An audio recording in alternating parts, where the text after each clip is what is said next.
C'est une question qu'on me pose parfois, on me demande pourquoi tu es motivé à faire ce que tu fais et pourquoi tu fais ce que tu fais. Souvent les gens cherchent à savoir la bonne raison qui pousse à agir.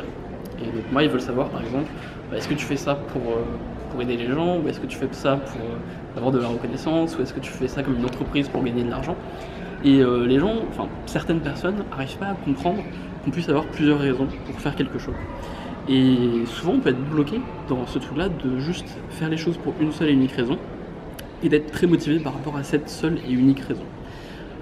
La réalité est en général beaucoup plus complexe parce que selon un certain nombre d'auteurs, notamment Kelly McGonigal, on a différentes motivations, on a différents cercles de motivation et différentes identités. Et il y a des moments où on va être plutôt bas, des moments où on va être plutôt haut. Dans les moments où on va être plutôt bas, entre guillemets, on va plutôt avoir des motivations, on va dire matérielles. Tu vois, on va juste penser à gagner de l'argent, ou alors peut-être quand on va être au milieu, on va plus penser à faire en sorte d'avoir une certaine reconnaissance, d'être aimé par les gens, d'être validé par les gens socialement. Et puis quand on va être au maximum, quand on va être au plus haut, le plus élevé, on va avoir une motivation supérieure qui va être juste d'aider les gens, de juste apporter vraiment de la valeur à quelqu'un, vraiment faire quelque chose d'original, et c'est tout.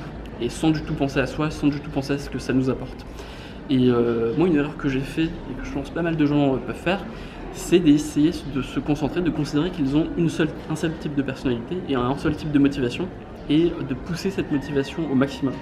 Donc, par exemple, ça peut être de juste faire des trucs pour les autres, ou alors de considérer que tu n'as pas de besoin matériel et pas du tout de désir un peu plus bas. Et souvent les gens qui sont comme ça, ils vont faire leurs projets, mais ils vont les arrêter très tôt. Parce qu'ils ont un peu envie de pureté, ils ont envie, dans leur vie, d'avoir seulement des bonnes motivations et pas des mauvaises motivations. Et de la même manière, il y a l'autre erreur qui est aussi peut-être encore plus courante, c'est les gens qui vont juste se dire voilà, moi je veux juste dans ma vie gagner de la thune et puis peut-être prendre ma revanche sur la vie, impressionner les gens, etc. Et le problème, c'est que ça marche pas sur le long terme. Et une bonne manière de ça, une métaphore pour illustrer ce truc-là, c'est de penser aux énergies. Pour moi, il y a les énergies renouvelables, donc les éoliennes, etc. Et les énergies solaires et les énergies fossiles. Les énergies fossiles, c'est quoi? C'est les trucs qui fossilisent pendant longtemps, qui se conservent.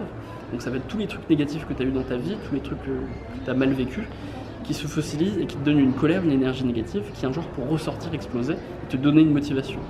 Alors évidemment le mieux clairement c'est les énergies renouvelables, parce que les énergies fossiles ça pollue et ça marche pas sur le long terme, alors que les énergies renouvelables ça peut être plus difficile pour commencer, pour démarrer, tu vois, pour te lancer dans quelque chose, et alors que les énergies fossiles c'est super pour commencer.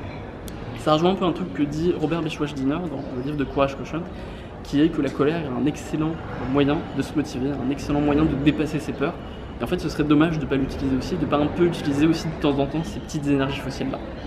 Donc voilà un peu l'idée que je voulais partager aujourd'hui, c'est qu'il faut plutôt trouver quelque chose, trouver un objectif dans ta vie qui va te permettre de remplir tes différentes motivations qui sont moyennes, qui sont basses, qui sont hautes, qui sont liées à tes besoins très matériels, à l'argent, qui sont liées à tes besoins d'ego, une certaine reconnaissance que tu veux avoir, mais qui sont aussi clairement liées à tes valeurs.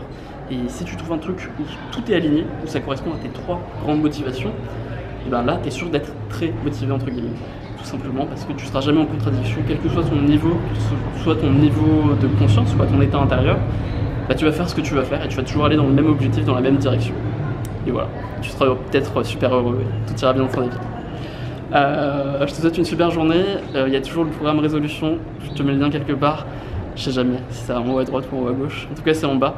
Et dans ce programme il y a des vidéos exclusives, tu verras ça dans le lien. Bonne journée, tchuss.